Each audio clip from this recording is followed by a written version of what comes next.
Vamos abrir o texto sagrado, irmãos. Nós vamos estudar nesta manhã um trecho que se acha na carta que Paulo escreveu aos Efésios. É uma carta, é um livro que fica mais para o final da Bíblia, entre os livros de Gálatas e Filipenses.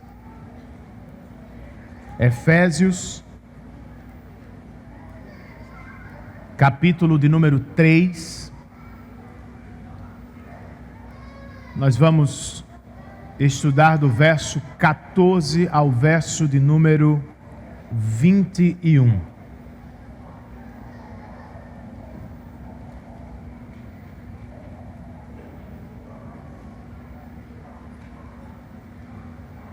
E vocês, adultos, que poder especial vocês gostariam de ter? O poder da riqueza? O poder da longevidade? O poder da perfeita saúde?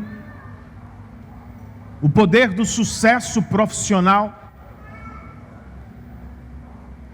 Um amigo, em um culto, ouviu a seguinte profecia: você será um homem poderoso na terra, e as portas vão se abrir para você por onde você for.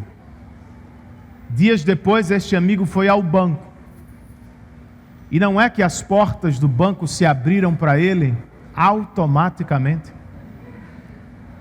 Ele ficou meio confuso, e mais tarde confessou que ficou se perguntando: será que esse negócio funciona mesmo? Será, irmãos? Será que é isso? Qual é o poder pelo qual nós devemos orar pensando em nós e na nossa igreja? Qual é o poder que devemos buscar autorizados e estimulados pela Escritura Sagrada? Nós vamos ler e aprender com esta porção. Efésios 3, verso 14 ao 21. Vamos ler a palavra de Deus.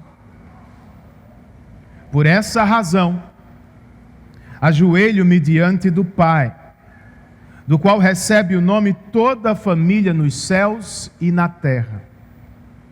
Oro para que, com as suas gloriosas riquezas, Ele os fortaleça no íntimo do seu ser com poder, por meio do seu Espírito, para que Cristo habite no coração de vocês mediante a fé. E oro para que, estando arraigados e alicerçados em amor, vocês possam, juntamente com todos os santos, compreender a largura, o comprimento, a altura e a profundidade, e conhecer o amor de Cristo que excede todo o conhecimento, para que vocês sejam cheios de toda a plenitude de Deus. Aquele que é capaz de fazer infinitamente mais do que tudo o que pedimos ou pensamos, de acordo com o seu poder que opera em nós. A Ele seja a glória na igreja e em Cristo Jesus, por todas as gerações, para todos sempre. Amém. Vamos orar mais uma vez? Senhor, esta é a Tua palavra, e nós nos reunimos em torno dela todos os domingos, porque distante dela, Senhor, nós não encontramos verdadeira vida, verdadeiro deleite, verdadeira sabedoria.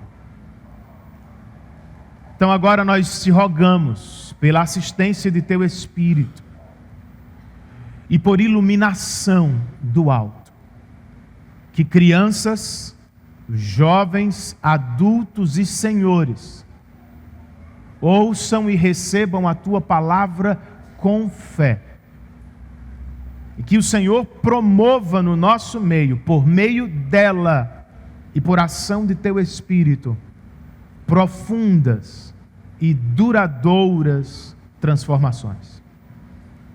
Oramos assim em nome de Jesus e para a glória dele. Amém.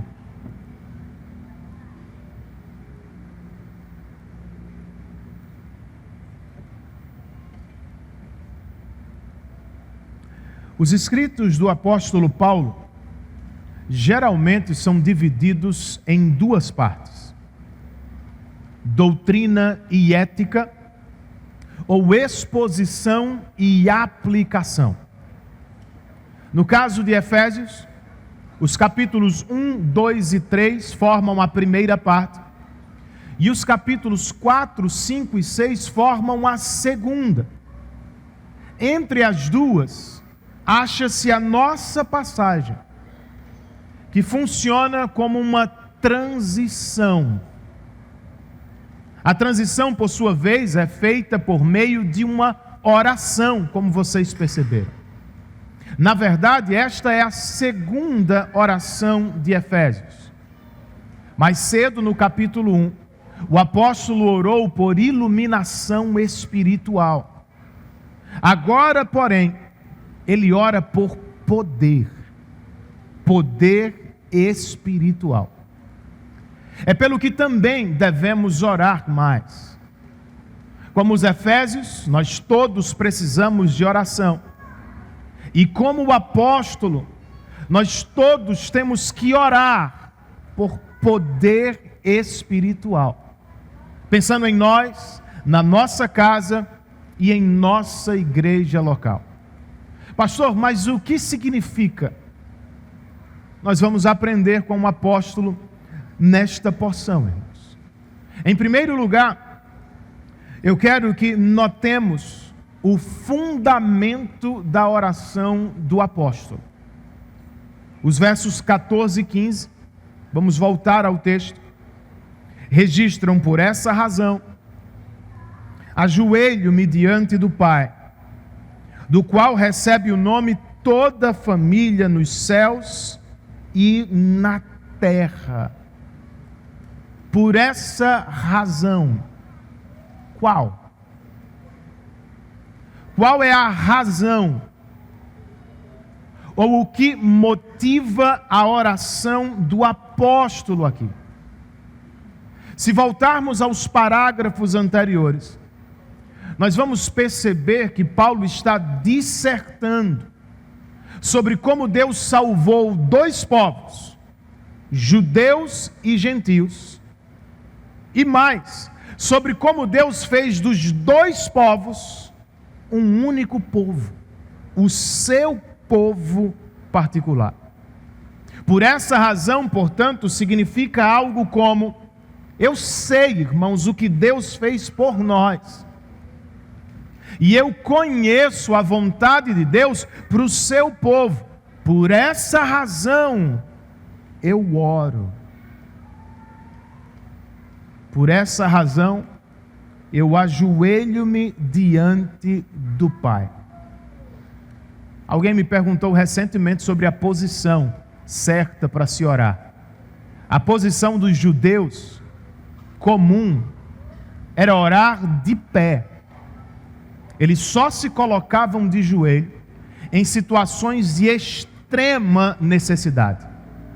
Lembrem-se de Esdras no Antigo Testamento, orando de joelhos porque ele confessava os pecados de Israel. Ou lembrem-se de Jesus no Getsemane, orando com o rosto em terra, horas antes da crucificação.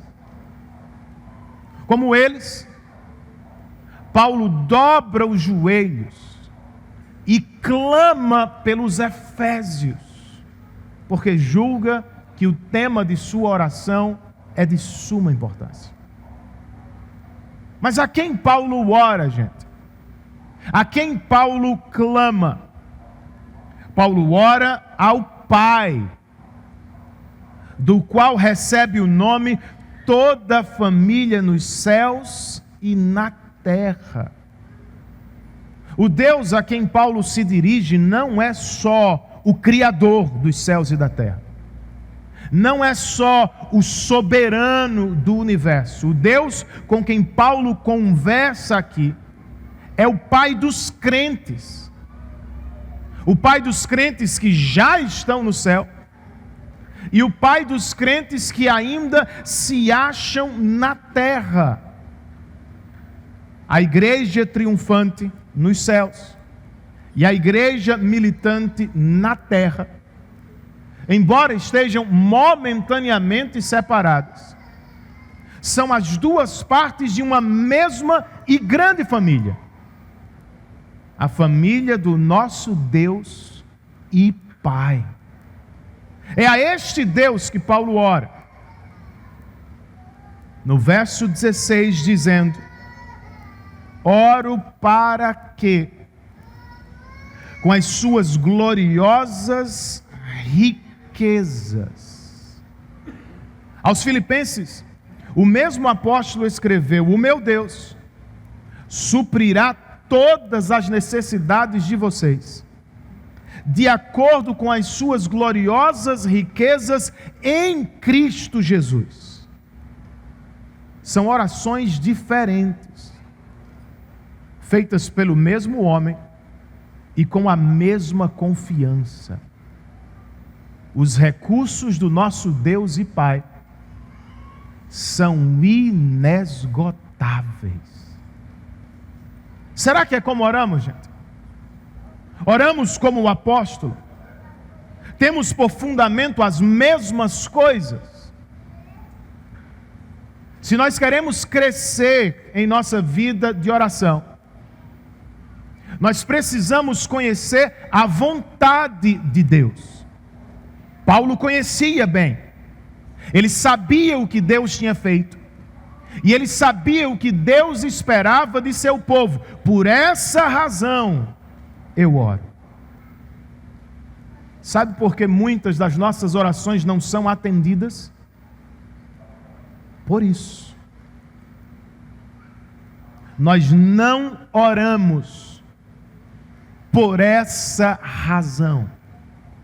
Nós não oramos a partir da vontade de Deus. E só tem um jeito de conhecer a vontade de Deus, amigo: estudando a palavra dele, onde ele a revelou.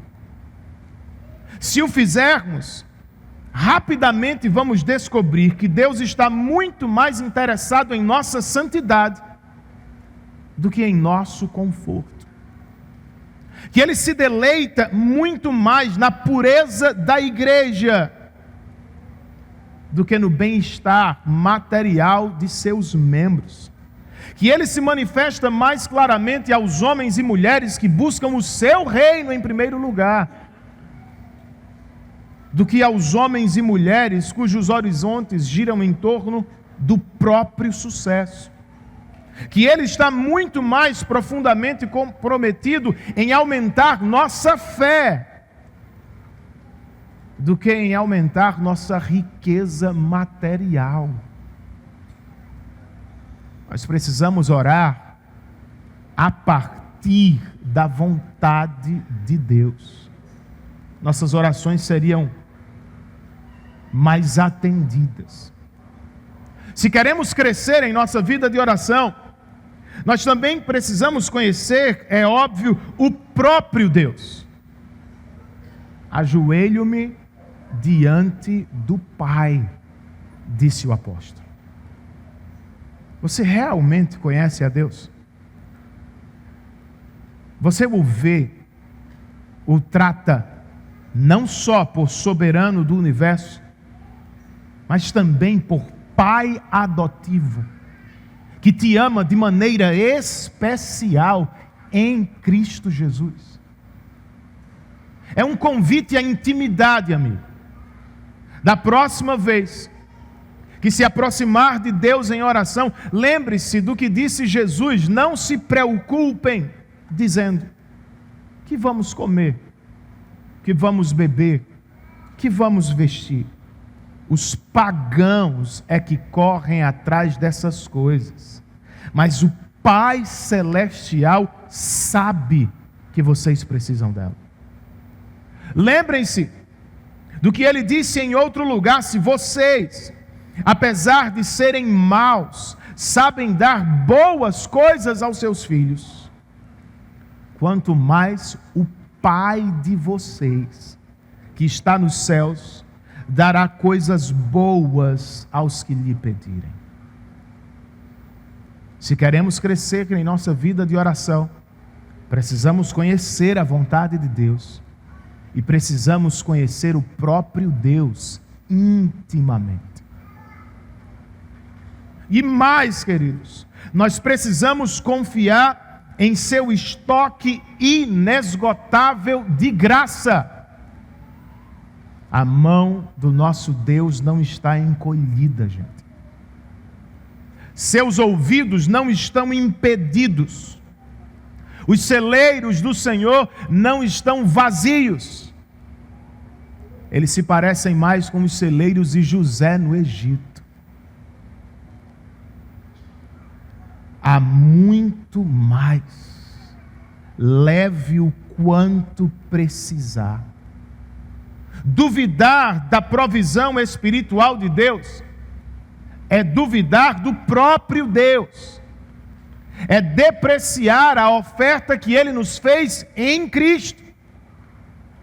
Aos Romanos, Paulo escreveu: aquele que não poupou seu próprio filho, antes o entregou por todos nós, como não nos dará juntamente com Ele e de graça todas as coisas?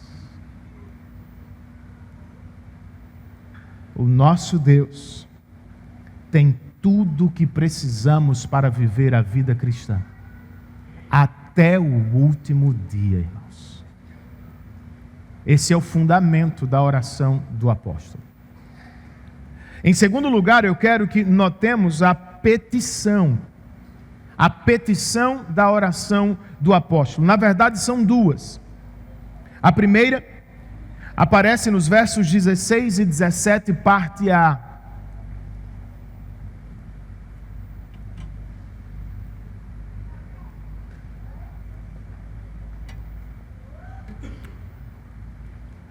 Paulo escreve: oro para que, com as suas gloriosas riquezas, Ele os fortaleça no íntimo do seu ser com poder, por meio do seu Espírito, para que Cristo habite no coração de vocês mediante a fé. Percebem? É uma oração por poder.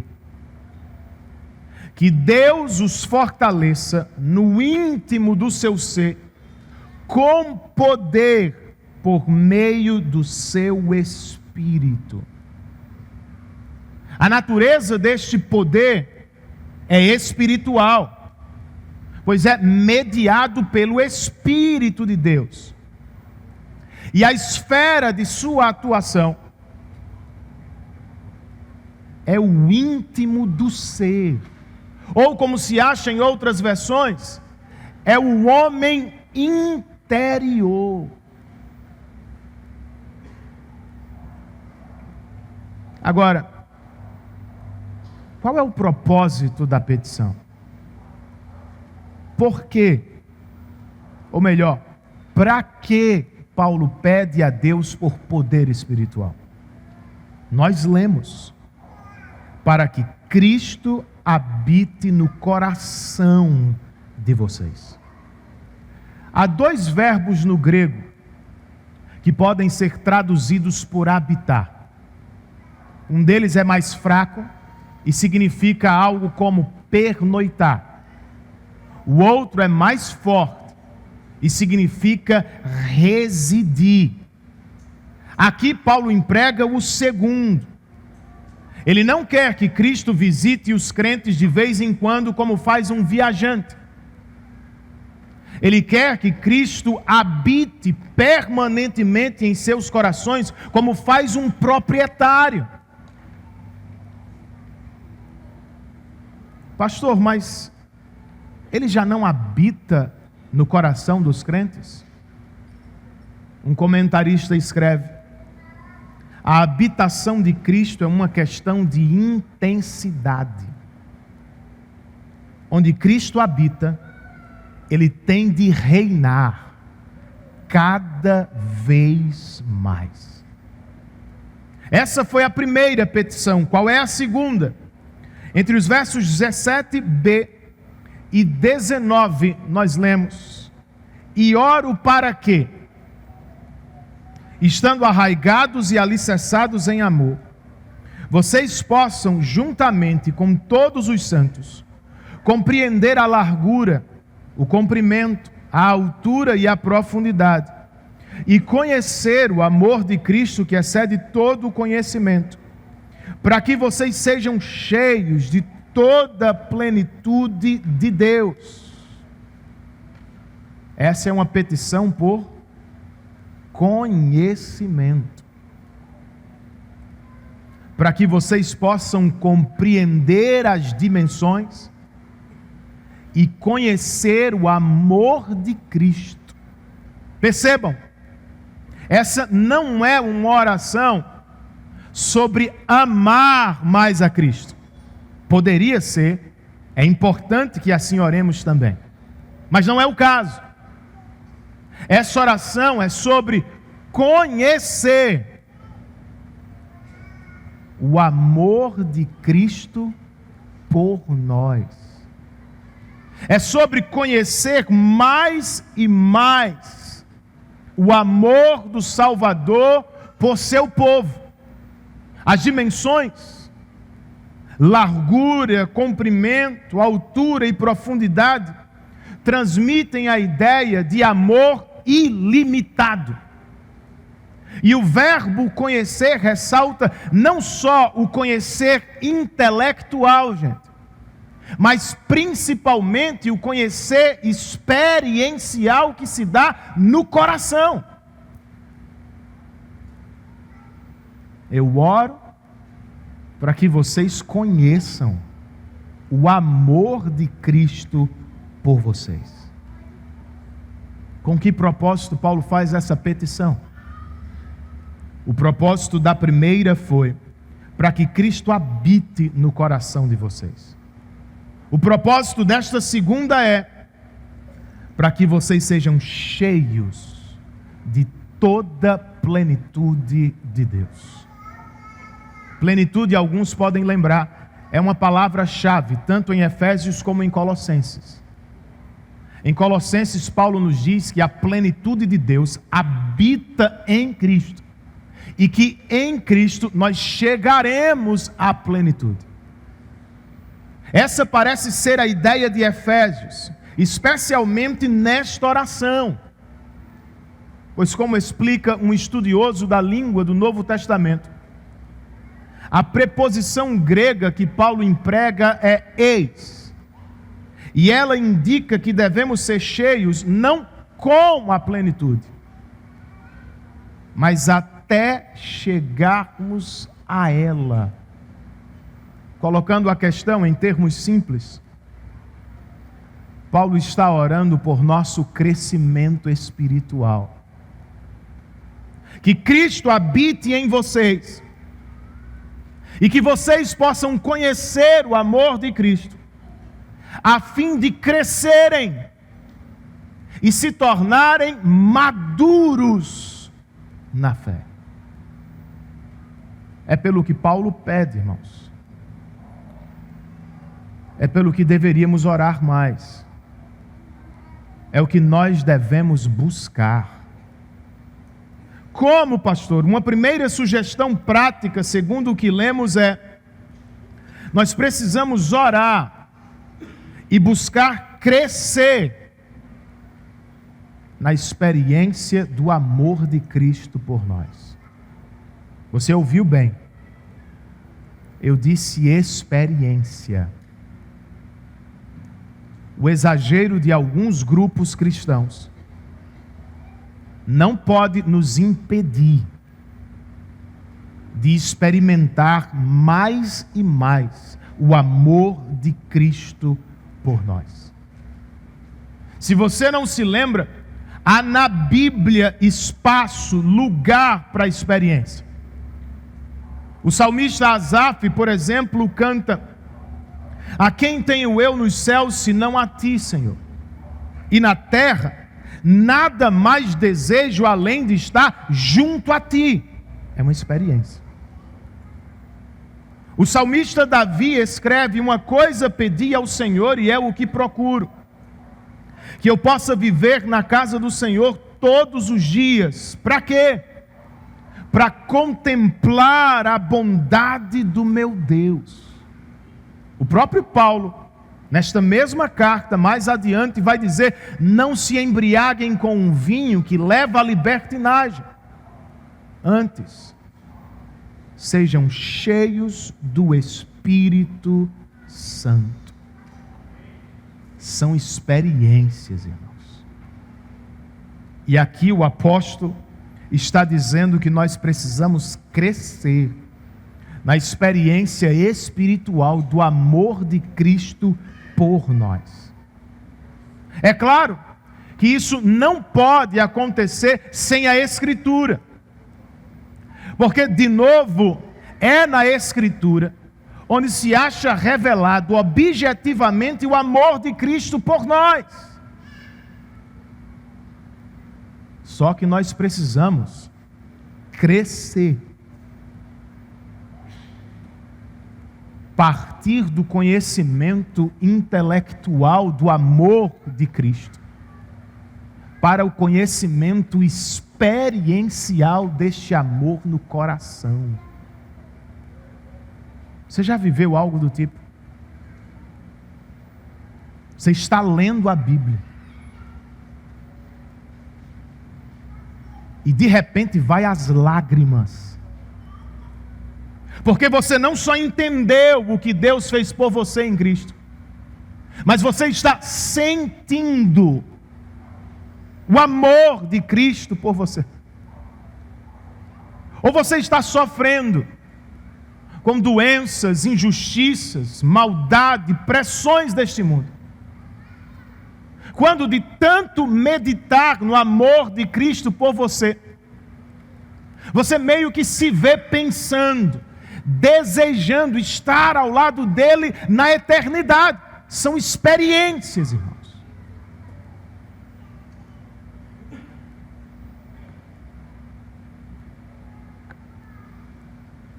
E nós precisamos orar mais por isso. Não só por conhecer intelectualmente o amor de Deus, mas por conhecê-lo também no coração. Uma segunda sugestão prática que aparece neste texto é: nós precisamos orar e buscar crescer na experiência da habitação de Cristo.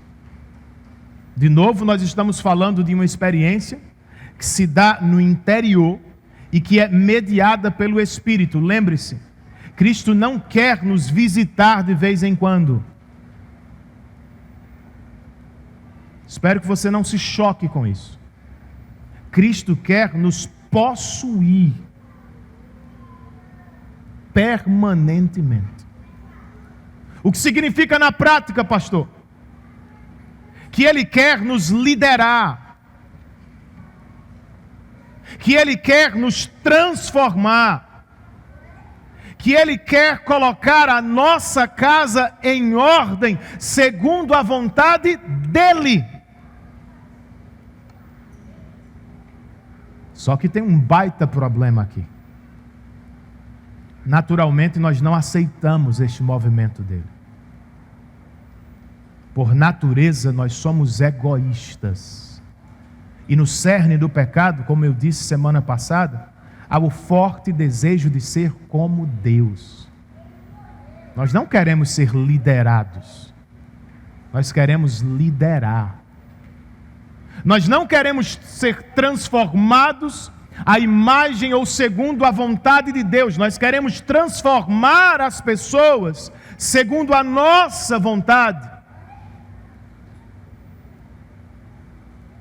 É por isso que precisamos orar por poder. Que o Espírito nos dê poder espiritual, para que as nossas vontades morram e para que nasça e cresça no nosso coração alegre submissão à vontade de Cristo. Até que cheguemos ao ponto de experimentá-lo não só como um Salvador maravilhoso, mas como de fato Ele é, como o Rei soberano sobre as nossas vidas. Não tem democracia com Ele. É monarquia, de um tipo que o mundo nunca conheceu em outros reis. O rei que se entrega por seus súditos. Isso me leva a uma terceira consideração prática a partir deste texto. Como envelhecer para a glória de Deus. Algumas pessoas, infelizmente, se tornam piores com o tempo. Se revelam amarguradas, azedas, malvadas, introvertidas, exigentes demais. Enquanto tinham a força da juventude, encobriam o ser interior, o homem interior. Mas quando as energias acabaram, elas revelaram do lado de fora o que sempre foram do lado de dentro. É uma pena que seja assim. Graças a Deus, outras pessoas se revelam melhores. Com o passar dos anos, elas se tornam mais amorosas, mais pacientes, mais piedosas, mais sábias. O que aconteceu? Talvez tenham entendido este texto. Deus pode nos fortalecer no íntimo do nosso ser. Em outra passagem, o mesmo apóstolo escreve: por isso não desanimamos. Embora exteriormente estejamos a desgastar-nos, interiormente estamos sendo renovados dia após dia. Essa é a maneira de envelhecer para a glória de Deus, irmão. Não tem jeito. Nós podemos cuidar do corpo, mas não podemos evitar que ele se desgaste com o tempo. Cuide dele, não o idolatre. Faça a sua parte, mas seja realista. O que podemos e devemos buscar é a saúde espiritual do homem interior muito mais. Pois se do lado de fora o corpo se desgasta, do lado de dentro, Paulo diz, o homem interior pode se tornar cada vez mais forte no Senhor. Não leia menos a Bíblia agora que você tem mais tempo. Leia mais. Não ore pouco, porque você agora tem a vida toda. Ore muito mais. Não se afaste da comunhão dos santos. Corra para dentro da igreja, se apresente para servir, viva a melhor idade da melhor maneira, para a glória do nosso Deus. Os crentes não deveriam se tornar chatos, mesquinhos, exigentes. Já tem gente demais assim no mundo. Nós precisamos ser os bons velhinhos da vizinhança, de tal forma que as pessoas se perguntem: por que é que vocês são tão felizes, mesmo não tendo a força da juventude, algo idolatrado nos nossos tempos? Nós temos outra força, irmãos. Nós temos outro poder. O poder do Espírito de Deus que atua em nós. Para terminar, eu quero considerar ainda com vocês o objetivo da oração do apóstolo. Antes dele, propriamente, nós encontramos mais um incentivo à oração. Verso 20.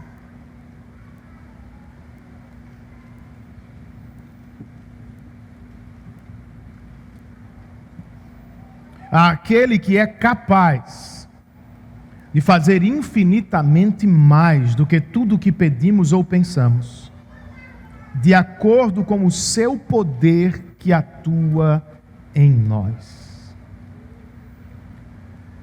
Deus nos foi apresentado nos versos 14, 15 e 16 como Pai Celestial, que possui um estoque inesgotável de graça.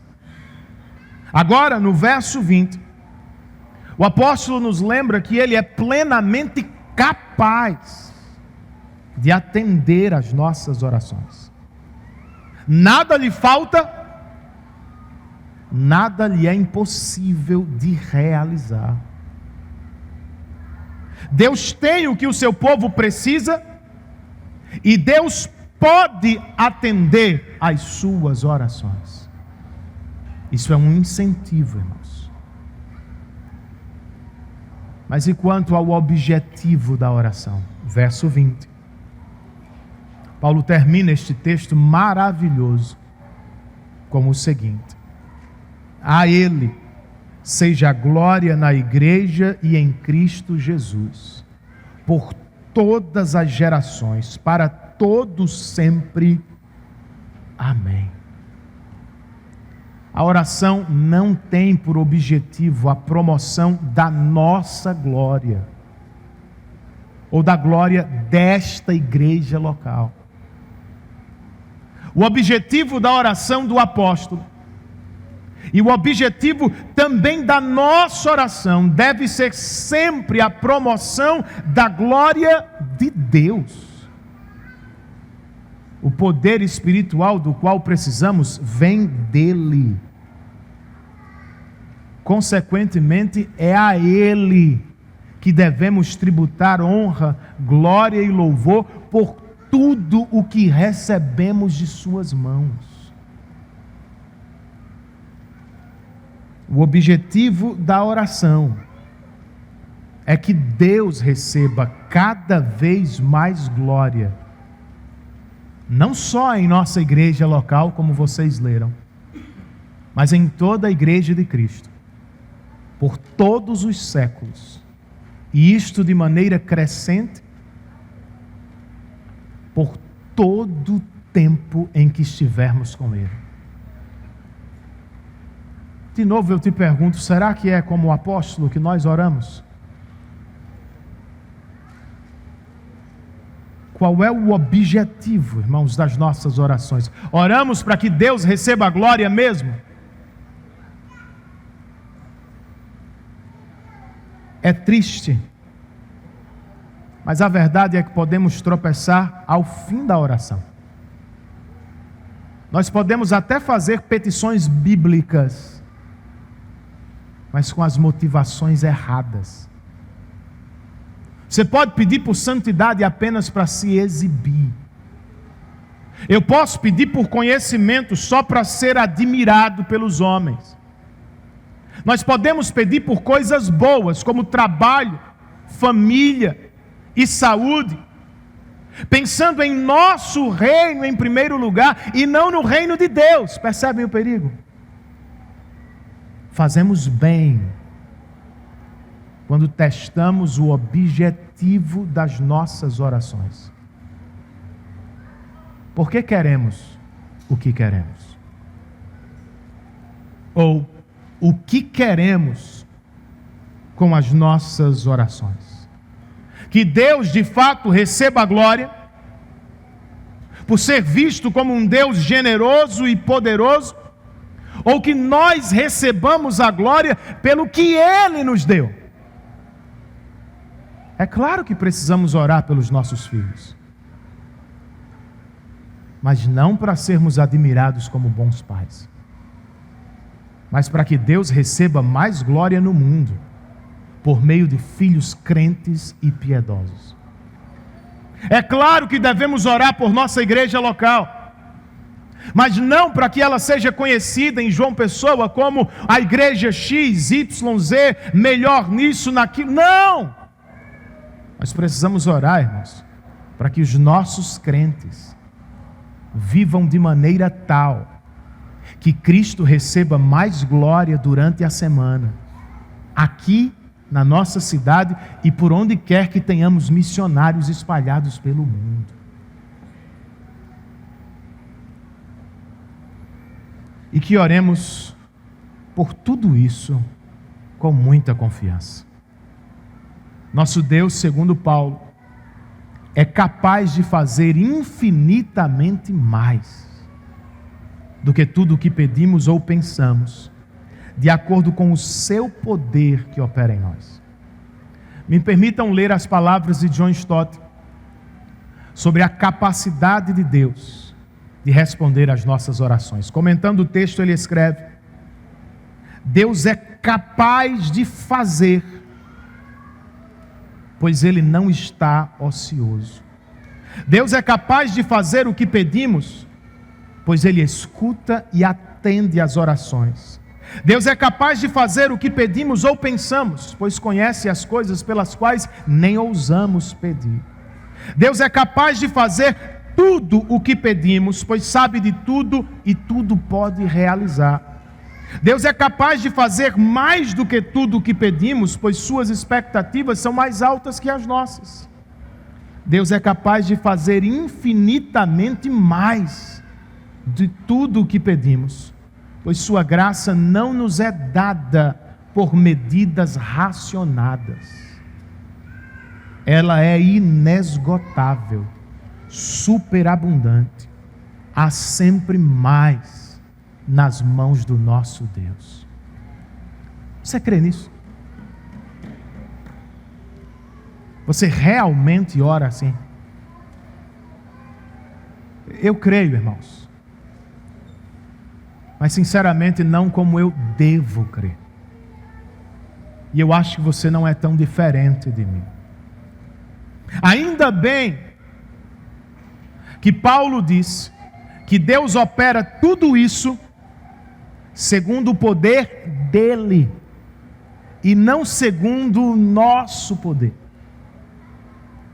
Aqui está a graça, o evangelho de Deus para os crentes que não conseguem orar como convém. Como fomos salvos, irmãos?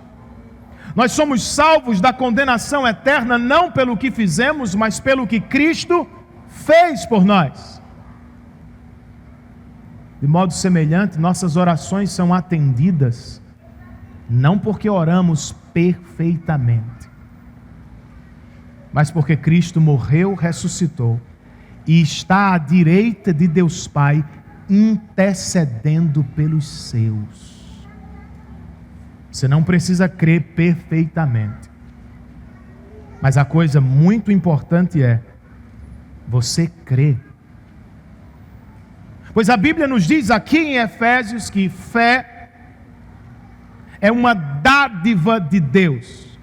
Você não cria, você não constrói, você não chega à fé, você recebe fé como uma dádiva de Deus. E se você recebe, você crê.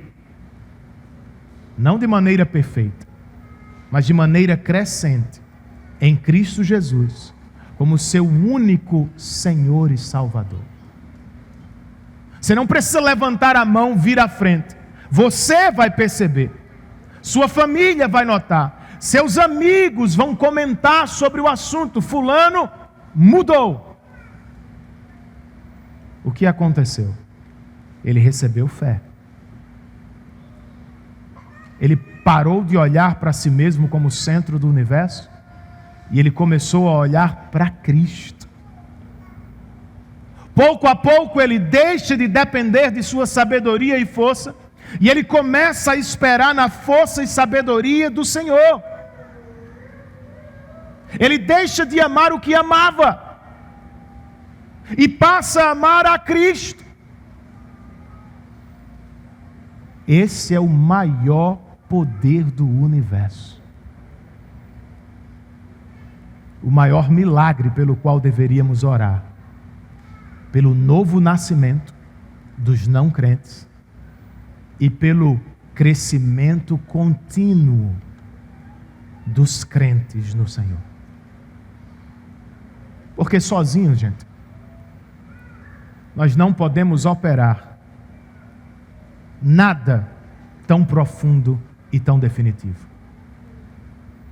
Podemos viver algumas mudanças? É claro que podemos.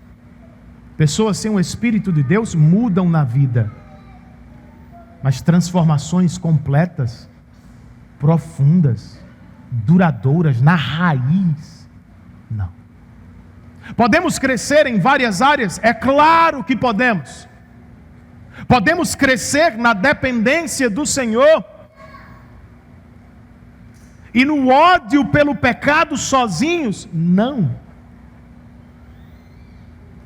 Nós precisamos do poder de Deus, que opera em nós essas coisas. Já faz tempo que eu não cito Nárnia. Vou terminar com uma das cenas das quais eu mais gosto de todos os 7 livros. Uma cena do 5º livro que ficou conhecida como a destransformação de Eustáquio. Eustáquio, por ganância, foi transformado em um dragão terrível. E ao longo do livro ou do filme, ele vai se dando conta do que fez. Ele vai se arrependendo e ele vai aprendendo.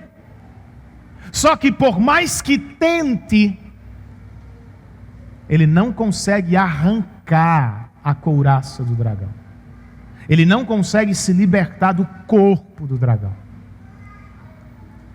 É quando ao final do livro ele se encontra com Aslan, o grande leão que representa Cristo.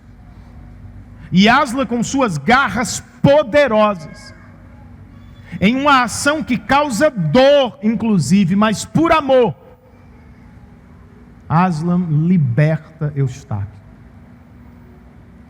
Ele destransforma Eustáquio e o leva outra vez à forma de menino. É a ilustração do que nós precisamos, gente. Nós não damos conta sozinhos. Você quer ser um melhor crente para a glória de Deus? Um melhor homem, uma melhor mulher, um melhor marido, uma melhor esposa, um melhor pai, uma melhor mãe, um melhor filho, gente. Oremos por poder espiritual. Que Cristo habite em nós permanentemente e que Ele reine cada vez mais. E que o Espírito progressivamente nos leve à maturidade da fé. Você gostaria de viver isso? Então feche os seus olhos aí onde você está e ore ao Senhor silenciosamente por isso.